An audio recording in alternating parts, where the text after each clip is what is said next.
आपण मानक मो चैनल रे अनेक अनेक स्वागत। आज आपण मानक संगे शेयर करने नहीं आसी मुग पणसर गोटे रेसिपी। आमको तो प्राय अलग सीजन रे पणस कठा मिल न थाए, केवल खरा दिने अल्प किछि दिन आमको पणस कठा मार्केट रे मिल जाई थाए। पणस कठा खाइबा को प्राय समस्ते भल पाई थांती। पणस कठारे आपण माने बहुत प्रकार रेसिपी मधे बनैकी खाइथिबे, हेले गोटे थर आपण माने एही भली भाबरे एही मुग पणस बनैकी खांतु, देखिबे समस्त को बहुत पसंद आसीबो। आ यार टेस्ट टिके यूनिक रहिबो। तो चलंतु स्टार्ट करने बाजर रेसिपी। मुग पणस पई मोरी गोटे पणस नहीं तार चोपा छड़े देखंतु एई साइज रो मु काटी नैची आ ताको भलो भाबरे धोईकी रखीची। एबे आगरु मु कड़े रे पानी गरम कर नैथिली। एबे पणस कठा को आम सेथिरे पके देबा। आउ स्वाद अनुसार लुण, हाफ चमच हळदी पके देबा। कवर करी याको 10 रु 15 मिनिट आम छाड़ी देबा। मन रखु पणस को ये आम पूरा सिझेबा नहीं, अधा सिझा पर आम या काढ़ी नेबा। देखु ए 10 रु 15 मिनिट हो जाए। आम पणस को चेक करने। पणस आमर ये अधा सिझा हो जाए। पणस को आम गोटे जाली रे छाणी नेबा। पणस सिझे पानी को आम पकईदेबा। एबे गोटे कड़े रे 3 रु 4 चमच सोरिष तेल दे आम सिझा पणस को जो छाणिकी रखी ताकू आम भाजी नेबा। 5 मिनिट पर ये पणस टिके भाजी हो गलानी। आम गोटे प्लेट को काढ़ी नेबा। मु 2टा आलूर चोपा छड़ेकी ताकू से पणस साइज रो काटी नहीं। देखो एबे से आउ टिके एबे आलू को मध्य आम भाजी नेबा। एबे आलू पणस भजा हो गला परे आउ आम गोटे पैन रे 3 रु 4 चमच सोरिष तेल गरम करनेबा। तेल गरम होला परे आम एठी गोटा मसला सब गरम मसला को सब देदेबा। काटिकी रखिथिबा पियाज को मध्य देदेबा। पियाज टिके भाजी हो गला परे आम एथिरे अदा रसुण पेस्ट 2 चमच देदेबा। अदा रसुण पेस्ट दे आम याको भल भाबरे मिक्स करनेबा।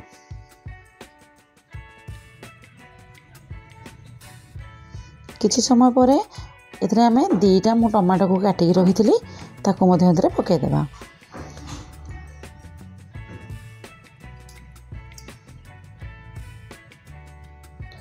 ये सब भल भाव मिसीगला मुझे 4 रु 5टा सुखिला लंका पकईची। आपण माने चाहिए ये सुखिला लंका को स्किप करें। देखु सब आम भल मिक्स होला परे एथरा में गोटे बड़ चमच काश्मीरी चिली देबा, गोटे चमच हळदी गुंड, गोटे चमच धनिया पाउडर आ गोटे चमच गरम मसला। ये सब मसला देला परे हम एथरे अल्प पानी देदेबा, ना मसला हमर सब पोड़ी जीवो। सब मसला को आम भल भाव मिक्स करनेबा। मसला को आम एठी किछि समय कषि नेबा।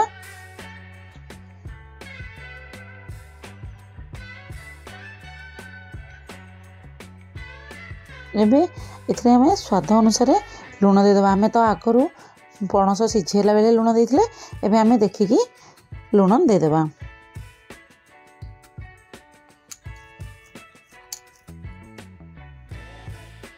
देखंतु मसला रू तेल छाड़ी आसलानी। एबे आमे मुग पकईदेबा। मुग को आगरू मु 20 मिनिट पूर्व भिजेकी रखी से मुग को आम ए मसला देदेबा आ भल भाव मिसईदेबा। तापर भाजिकी रखि पणस आलू को मध्य या सांगरे पकईदेबा।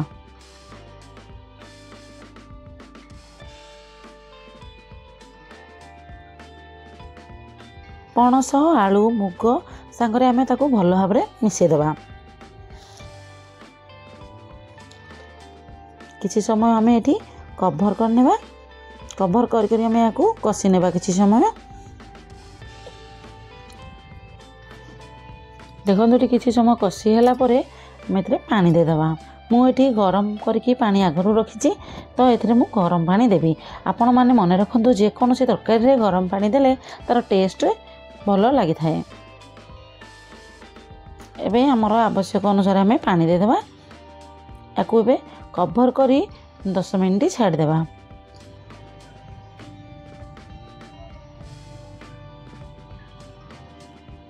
10 मिनिट पर आम कभर काढ़ी ए कंचा लंका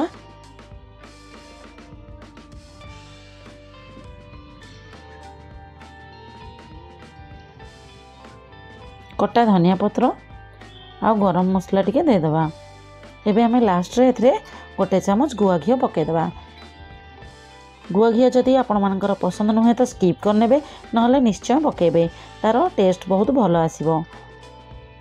एबे आम एक 2-3 मिनिट कभर करनेबा जहाँद्वारा कि गुआ घी धनिया पत्र और गरम मसलार बास्ना भल भाव में यही मुग पणस आसीजिवो। आमर एबे रेडी हो गला मुग पणस। एबे आमे गोटे सर्विंग बाउल को काढ़ी नेबा। तो यही भली मुग पणस बनैकी घरे निश्चय खातु। आ वीडियो रे दिया जाइथिबा सब टिप्स और ट्रिक्स को फॉलो करी ए मुग पणस बनातु, बहुत टेस्टी लागिवो। प्लीज़ वीडियो को प्रथम रु शेष पर्यंत देखंतु। वीडियो भल लागिले लाइक करंतु, शेयर करंतु। जदि चैनल रे नुआ तो चैनल को सब्सक्राइब करने को जमारू भूलंतु नहीं। तो आज रहिली, पुणी देखा आउ गोटे नुआ रेसिपी रे।